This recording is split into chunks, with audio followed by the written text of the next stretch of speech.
Hard to move past the game when you give up 66 points, but that's what we have to do. Defensively, we didn't tackle well. Schematically, we were a lot of times exactly where we were supposed to be. Couldn't get people on the ground. From a defensive standpoint, our lack of being able to do those two things, get people on the ground and get to the football, showed up all over the field.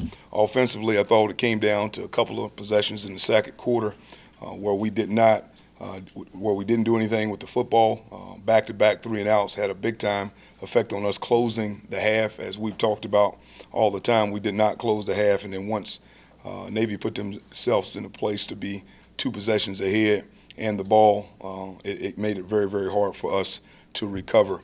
I can't overlook, though, there was a good performance on our defensive side of the ball. Ray Tillman, I thought, did a good job in this game, played off the cut block as well as anybody on our team did for the most part of the day and made tackles. I thought he did a good job. I talked earlier in the week about cut tackling, and he listened to me, and I thought he did a really, really good job of cut tackling in this game. Offensively, you can't say enough about Zay Jones. I was very happy to see that Justin Hardy was there in the building to be able to celebrate that moment with him.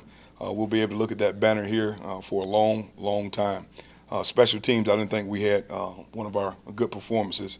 We struggled catching the ball. It was a windy day, but it was also windy for them as well.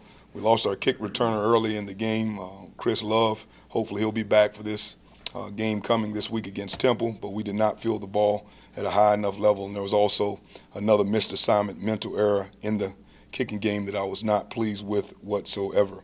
Moving forward toward Temple, they have a really, really good football team. Coach has done a good job with them on defense. Hassan, Reddick, and Randall really are anchors for their defense. They present challenges. I really like what they've done defensively and offensively. On the offensive side of the ball, Philip Walker had one of his better games last week. They were in a lot of third and long situations where he operated last week at a high level, threw the ball well intermediately, and then, rushing the ball. They also rushed for 220 yards last week, so threw it for about 330. They rushed for about 220, and they play great defense. That's why they're in the situation that they're in this part of their season.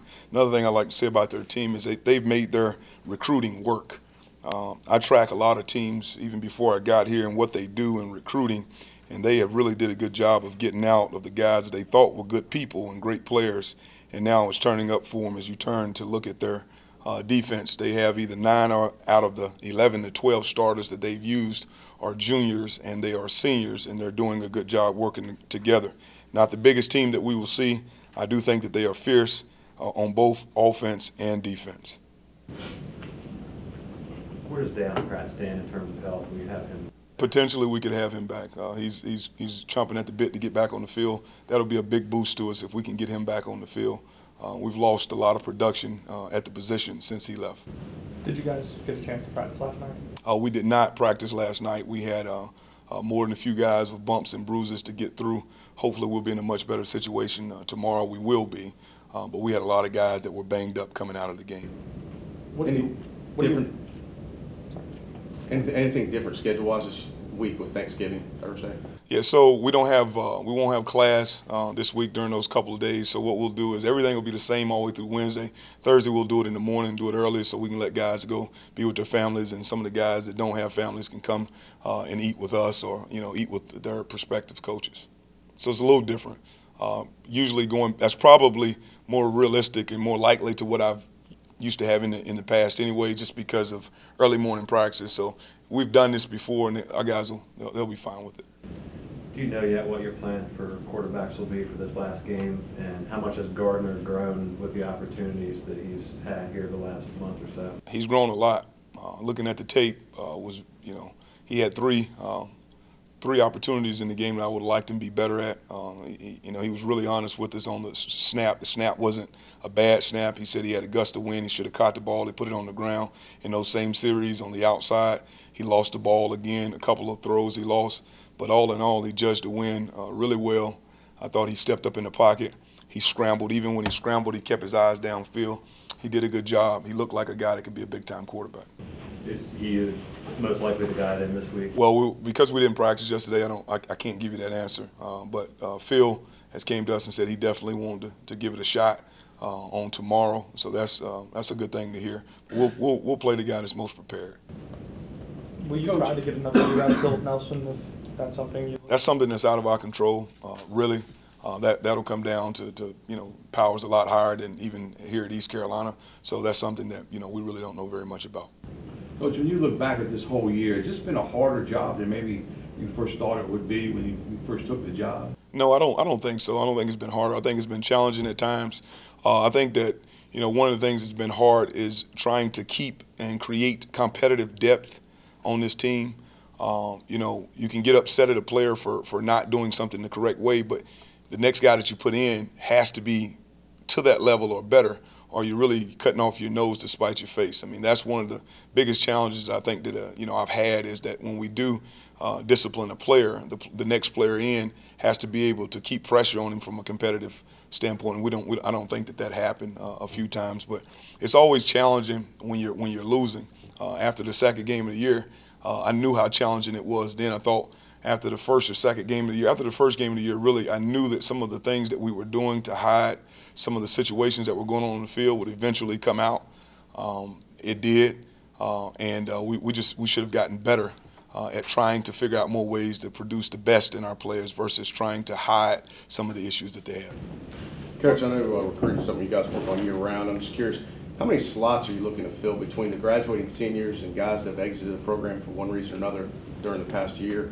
And what is your primary focus on positions with next year's recruiting class? Well, 25 would be the initials that we would have available if, because of the last year and the year previous and this year with dismissals and other things that come with it. So we're trying to fill all those slots. The first thing that we got to do here is that we've got to recruit great people. We've got to. We got to have guys that will compete at a high level. Once we jump, past that great person and great student, we've got to concentrate on our fronts. We've got to get better in our fronts, and we will get better in our fronts. I'd like to add a few playmakers to it always, but right now a lot of concentration will go to what we do in both fronts. What foundational things have you seen either on the field or behind the scenes that have encouraged you that you're laying things out here the way you wanted to when you came? No blame between players.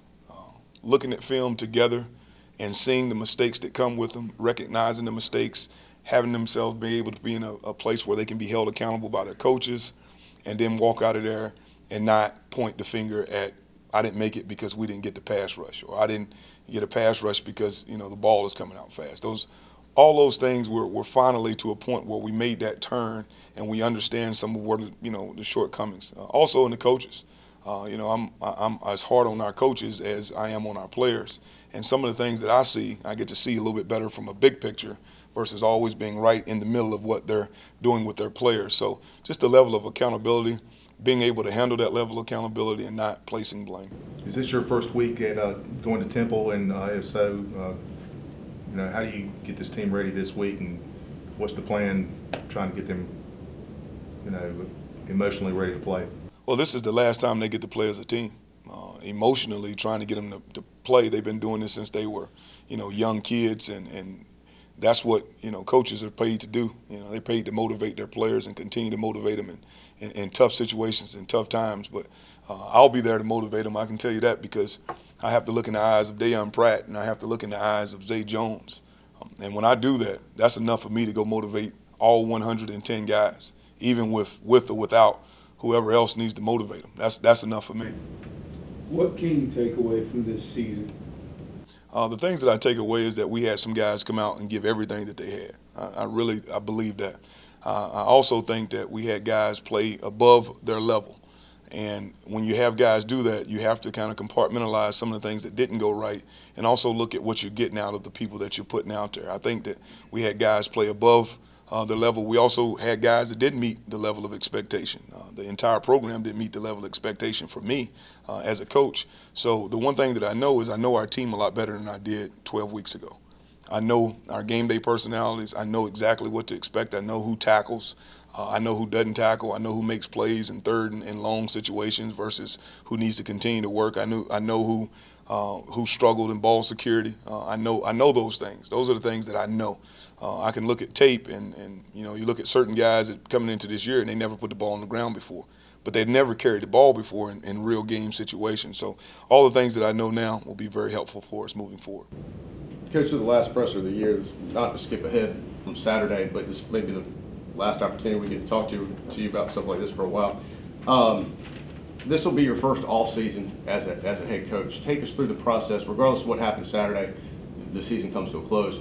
Take us through the process of your evaluation of the program from not just players, but really staff too. What you plan to do over the next month and how you plan to evaluate it. Yeah, so what I'll do is Monday, following the Temple game, I'll be in 3 states in one day. So it'll be all recruiting that day. What I'll do is I'll recruit. We only have about 10 to 11 days to be able to get through at that point in time. And then once we hit middle of December, I'll come in and I'll be by myself. I won't be disturbed. I'll go through every single position group. Then I'll go through both sides of the ball and special teams.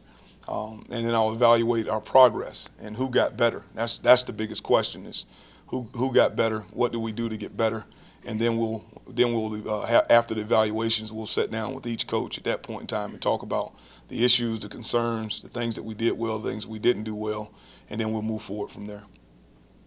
But I won't move past December because December is a very, very important month for our program. Thank you.